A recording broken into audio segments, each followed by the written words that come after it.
তাকদীর নিয়ে প্রিয় ভাইয়েরা বিচলিত হবেন না। আপনার তাকদীরে যা আছে আপনি পাবেন, যা নাই কোশ্চিন কালেও পাবেন না, ফুল স্টপ। আপনার তাকদীরে যা আছে আপনি পাবেন, না পেয়ে আপনি দুনিয়া থেকে যাবেন না, ফুল স্টপ। আর আপনার তাকদীরে যা নাই সারা দুনিয়ার মানুষ মিলে আপনাকে দিতে পারবে না। এই চিন্তাটা আগে মাথার মধ্যে সেট করেন। এই দুনিয়ার জীবনে আপনার দুনিয়ার বাড়ি গাড়ি, টাকা পয়সা, রিজিক, ব্যবসা বাণিজ্য, স্ত্রী সন্তান, এগুলোকে নিয়ে এত বিচলিত হওয়ার কিছু নাই। আপনার আমার তাকদীরে যা লেখা হয়েছে এর একটা দানা আপনি বেশি খেয়ে পৃথিবী থেকে যাবেন না। আর আপনার আমার রিজিকে যা আছে তার এক চুল রেখে আপনি দুনিয়া থেকে যাবেন না। এটাই চূড়ান্ত সত্য কথা।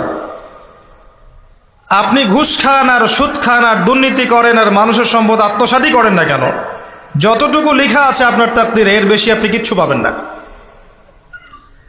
আর আপনি হালালে থাকার জন্য যতই কষ্ট করেন, হালালে আছেন, সবজি বিক্রি করে খাচ্ছেন, আপনি ছোটোখাটো ব্যবসা করছেন, মানুষ আপনাকে দাম দেয় না, আন্ডার এস্টিমেট করে, গরিব বলে, ফকির মিসকিন বলে, কিন্তু আপনার তাকদীরে যা আছে আপনি সেটাই পাবেন, এর বেশি আপনি কিচ্ছু পাবেন। হুয়াল আউয়ালু ওয়াল আখির, আল্লাহ পাক প্রথম এবং আল্লাহই শেষ। কুল্লু মান আলাইহা ফান ওয়া ইয়াবকা ওয়াজহু রাব্বিকা যুল জালালি ওয়াল ইকরাম। প্রত্যেকটা বিষয় ফানা হয়ে যাবে, কিচ্ছু থাকবে না। এখন আপনি পৃথিবীতে যা দেখছেন এগুলোর কিছুই থাকবে না। প্রত্যেক মানুষ, প্রত্যেকটা জিন, প্রত্যেক উদ্ভিদ, প্রত্যেক এই প্রাণী, আকাশ, মহাবিশ্ব, গ্রহ নক্ষত্র, চন্দ্র সূর্য, সমুদ্র, পাহাড় পর্বত, বিশ্বনেতা, রাষ্ট্রনেতা, সমাজ নেতা, পরিবারের কর্তা, অর্থনৈতিক নেতা, সবাই মারা যাবে, সবাই শেষ হয়ে যাবে, কিচ্ছু থাকবে না। এই বিষয়টা আগে ভালো করে হজম করতে হবে যে আমরা এখানে থাকতে আসিনি, আমরা এই দুনিয়ায় থাকতে আসিনি, আমরা এখানে এসেছি চলে যেতে। যার মনের মধ্যে এই কনসেপ্ট থাকে সে কখনো আল্লাহ পাকের বিদ্রোহী হতে পারে না, সে কখনো আল্লাহ দ্রোহিতা করতে পারে না, কুফরি করতে পারে না, শিরক করতে পারে না, আল্লাহর অবাধ্য হতে পারে না। যার মনের মধ্যে এই চিন্তা বদ্ধমূল যে আমি এখানে থাকতে আসিনি, আমি এখানে মুসাফিরের মতো এসেছি, গাছের ছায়া বিশ্রাম নিচ্ছি, বিশ্রাম নিয়ে শেষ হবে চলে যাব। যারাই আল্লাহ দ্রোহিতায় লিপ্ত হচ্ছে, শিরিক করছে, বেদাত করছে, হারাম খাচ্ছে, ঘুষ খাচ্ছে, সুদ খাচ্ছে, জেনা করছে, আল্লাহ দ্রোহিতা করছে, আল্লাহর বিধানকে অস্বীকার করছে, তারা ইনডাইরেক্টলি ধরে নিয়েছে যে তারা মনে হয় পৃথিবীতে চিরকাল থাকবে। কারণ যদি কিয়ামতের মাঠের কথা তাদের স্মরণ থাকতো তারা কখনো এই কাজগুলো করতে পারতো না, পারতো?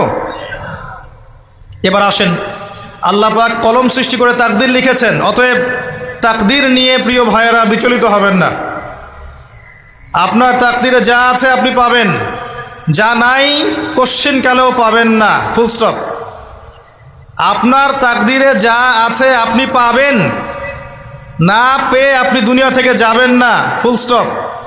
আর আপনার তাকদীরে যা নাই সারা দুনিয়ার মানুষ মিলে আপনাকে দিতে পারবে না। এই চিন্তাটা আগে মাথার মধ্যে সেট করেন। এই চিন্তা যার মধ্যে ইনস্টল করা আছে সে আত্মহত্যা করে না কখনো, সে হতাশ হয় না কখনো, সে ভয় পায় না, আল্লাহর পথে চলতে গিয়ে পিছু পা হয় না, সে জালেমের সামনে মাথা নত করে না। যার মাথায় এই চিন্তা আছে যে আল্লাহ যা লিখেছেন এটা হবে, যা লিখেন নাই সারা দুনিয়ার মানুষ মিলে সেটা হবে না, সিম্পল। এর মধ্যে আল্লাহ পাক পরীক্ষায় ফেলবেন, ওই বিষয়টা ডিফারেন্ট। আমি অবশ্যই তোমাদেরকে পরীক্ষা করব ভয় দিয়ে, ক্ষুধা দিয়ে, সন্তানের কি ইন্তেকাল দিয়ে, ফসলের ক্ষতি দিয়ে, সম্পদের ক্ষতি দিয়ে আমি পরীক্ষা করব। কিন্তু যারা সবর করবে এবং যারা এই কনসেপ্ট রাখবে ইন্না লিল্লাহি ওয়া ইন্না ইলাইহি রাজিউন, এদেরকে আল্লাহ পাক প্রশংসা করেছেন, ইনশাআল্লাহ এরা সফল হবে। আল্লাহ পাক তাকদির লিখে ফেলেছেন, তাকদির নিয়ে টেনশন করবেন না, রিজিক নিয়ে টেনশন করবেন না। এখনকার যুব সমাজের সবচেয়ে বড় টেনশন রিজিক। একটা জব, একটা ভালো জব, একটা ভালো ব্যবসা, সে সিকিউরড লাইফ চাচ্ছে। রিজিক নিয়ে চিন্তা করবেন না, আপনার কাছে যে রিজিক আছে এটা আপনার কাছে আসবেই ইনশাআল্লাহ। হয়তো সময় লাগছে কিন্তু আপনার কাছে আসবে ইনশাআল্লাহ তাআলা। আপনি হালালের উপর থাকবেন, ন্যায়ের উপর থাকবেন, আপনি অন্যায় পথে রিজিক সার্চ করবেন না। আপনার তাকদিরে যে রিজিক আছে আপনার কাছে আসবে ইনশাআল্লাহ। এবার আসেন, আল্লাহ পাক এরপরে সৃষ্টি করেছেন মহাবিশ্ব, এই পুরো মহাবিশ্ব। তাকদির লিখার পরে মহাবিশ্ব কয় দিনে? ফি সিত্তাতি আইয়াম, 6 দিনে। মাত্র 6 দিনে আল্লাহ পাক পুরো মহাবিশ্ব সৃষ্টি করেছেন।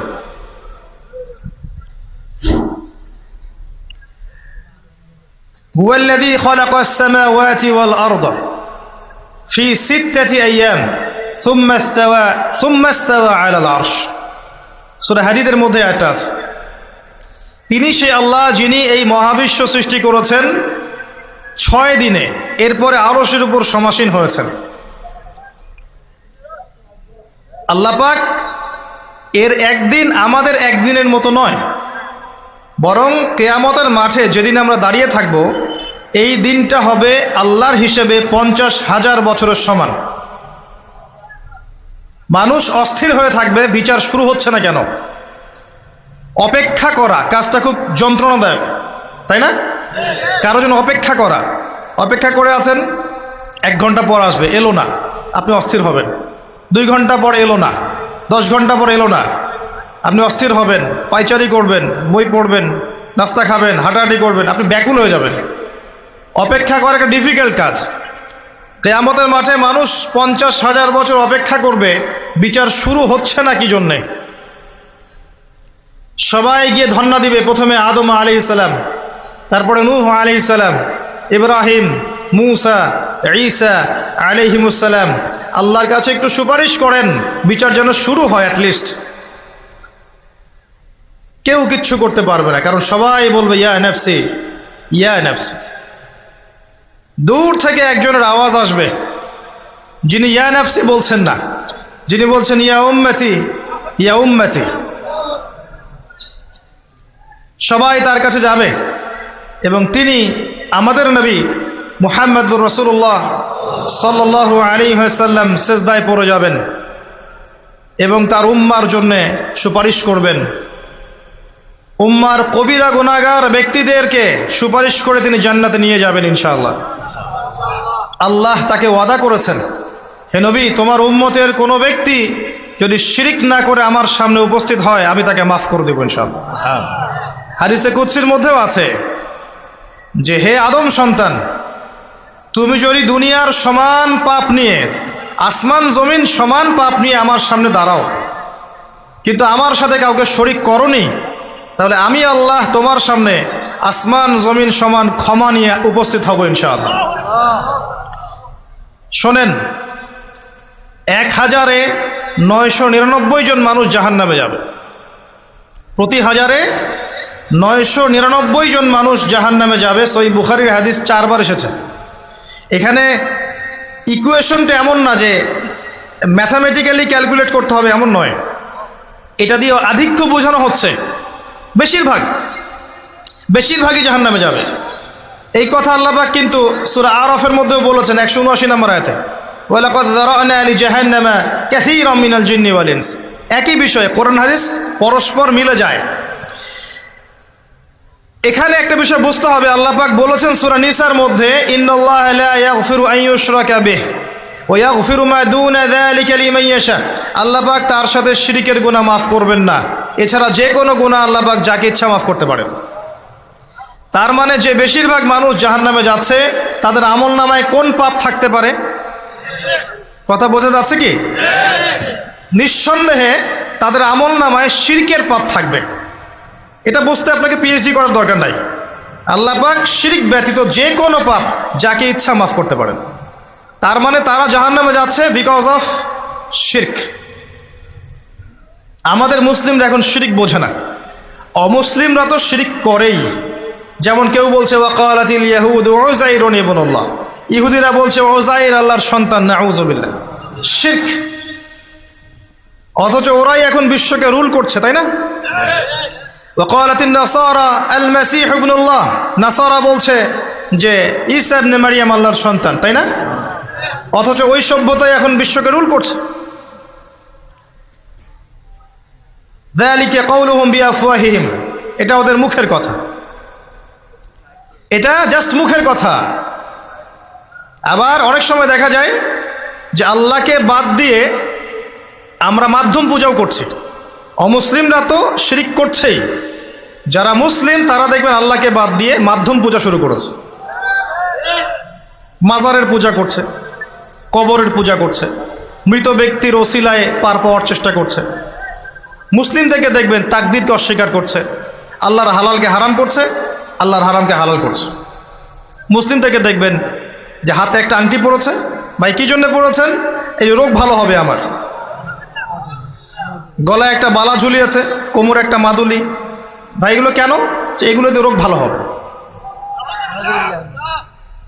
মুসলিমদের কথা বলছি, অমুসলিমদের কথা বাদ দেন। যারা বলছে আল্লাহর সন্তান আছে, ওদের কথা তো বলার দরকার নেই আমাদের, কারণ এগুলো স্পষ্ট শিরক। তবে এতটুকু বলি যে 25শে ডিসেম্বরে যারা বলেছে মেরি ক্রিসমাস, বলেছে না? 25শে ডিসেম্বর যারা বলেছে মেরি ক্রিসমাস, মুসলিমদের মধ্যে এরা স্বীকার করে নিয়েছে যে ওই দিন আল্লাহ রাব্বুল আলামিন ঈসা আলাইহিস সালামকে জন্ম দিয়েছেন। নাউযুবিল্লাহ, নাউযুবিল্লাহি মিন যালিক। আর এটা এত বড় একটা কথা, এই কথা যদি আসমান জমিন আর পাহাড় শুনে রিয়্যাক্ট করতে পারতো, থরথর করে কেঁপে ভেঙে যেত এরা। সূরা মারিয়ামের শেষের দিকে পড়ে দেখেন, وقالوا اتخذ الرحمن ولدا لقد جئتم شيئا إدا تكاد السماوات والأرض يتفطرن منه وتنشق الأرض وتخر الجبال هدا। পরেন অর্থটা, আসমান জমিন পাহাড় যদি এই কথা শুনে রিয়্যাক্ট করতে পারত, এরা চৌচির হয়ে যেত। এত বড় একটা কথা বলেছো তোমরা যে ঈসা আলাইহিস সালামকে আল্লাহ পাক জন্ম দিয়েছেন। আউযুবিল্লাহ। তো এরা তো শিরক করছেই। মুসলিমরাও দেখবেন এই যেগুলো বললাম, আল্লাহকে বাদ দিয়ে অন্যের কাছে দোয়া করছে, আল্লাহকে বাদ দিয়ে অন্যকে সেজদা করছে, আল্লাহকে বাদ দিয়ে অন্যের কাছে নজর মানত করছে, আল্লাহকে বাদ দিয়ে অন্যের জন্যে জবাই করছে, আল্লাহর তাকদীরকে অস্বীকার করছে, আল্লাহর হালালকে হারাম করে নিচ্ছে, আল্লাহর হারামকে হালাল করে নিচ্ছে। দেখবেন মুসলিমরা করছে। এবার মুসলিম জেনারেশন, এমন একটা প্রজন্ম বের হয়েছে এখন ইয়াং জেনারেশনের, তারা বলছে যে এই মহাবিশ্ব বিগ ব্যাং থেকে সৃষ্টি হয়েছে, আল্লাহ বলতে কিছু নাই। আপনি বোঝেন কি কারণে প্রতি হাজারে 999 পিপল জাহান্নামে কেন যাবে? কারণটা কি? শিরক। আর এই শিরকটা হচ্ছে আপনার চিন্তায়, আপনার কথায় এবং আপনার কাজে। চিন্তার মধ্যে শিরক। যেমন একজন ব্যক্তি চিন্তা করে আকীদা যে আল্লাহ ছাড়া অমুকও সন্তান দিতে পারে, এরকম আকীদা নাই মুসলিমদের? আছে। একজন বলছে আল্লাহ কল্যাণের মালিক আর শয়তান হচ্ছে অকল্যাণের মালিক। কথাটা শুনতে খুব ভালো লাগে না? অকল্যাণ হয়তো আল্লাহর পক্ষ থেকে আসে না, আল্লাহ পবিত্র, অকল্যাণ শয়তানের পক্ষ থেকে আসবে। ব্যাপারটা কি এমন? ভালো মন্দ, কল্যাণ অকল্যাণ, দুঃখ কষ্ট সুখ সবকিছু কার পক্ষ থেকে আসে? এমন নয় যে ভালোগুলো আল্লাহ দেন, অকল্যাণগুলো শয়তান দেয়। নাউযুবিল্লাহ। এরকম আকীদা আছে মানুষের। কিছু মানুষ বলছে তাকদীর বলতে কিচ্ছু নাই, মানুষ নিজেই তার কর্মের নিয়ন্ত্রণ, শিরক। কিছু মানুষ বলছে যে ভাগ্যই সব, মানুষের কাজের কোনো স্বাধীনতা নাই। মানে ভাগ্যই সব, আমার কাজের কোনো স্বাধীনতা নাই, আমি কলের পুতুল। চুরি করেছো কেন? আল্লাহ তাকদীরে লিখেছে তাই। সুদ খাও কেন? ঘুষ খাও কেন? রিলিফের মাল মেরে খাও কেন? আল্লাহ তাকদীরে লিখেছে তাই। এরকমও কিছু মানুষ আছে। প্রত্যেক পদে পদে আপনি শিরক পাবেন। আপনি আল্লাহকে ছাড়া সেজদা দেখতে পারবেন, আল্লাহকে ছাড়া মানুষ নজর করছে, মানত করছে, কসম করছে, কোরবানি করছে, সেজদা করছে, দোয়া করছে এবং ওসিলা পূজা করছে যে আল্লাহ বাদ দিয়ে অমুকে আমাকে পরকালে পার করিয়ে দিবে। নাউযুবিল্লাহ বলছেন ঠিকই, কিন্তু আমাদের দেশের বহু মানুষের আকীদা এমন। যে আমাকে পরকালে পার করায় দেওয়ার লোক আছে, সমস্যা নাই। আলহামদুলিল্লাহ। শোনেন, পরকালের প্রতিটা সুপারিশ আল্লাহর ইখতিয়ারে।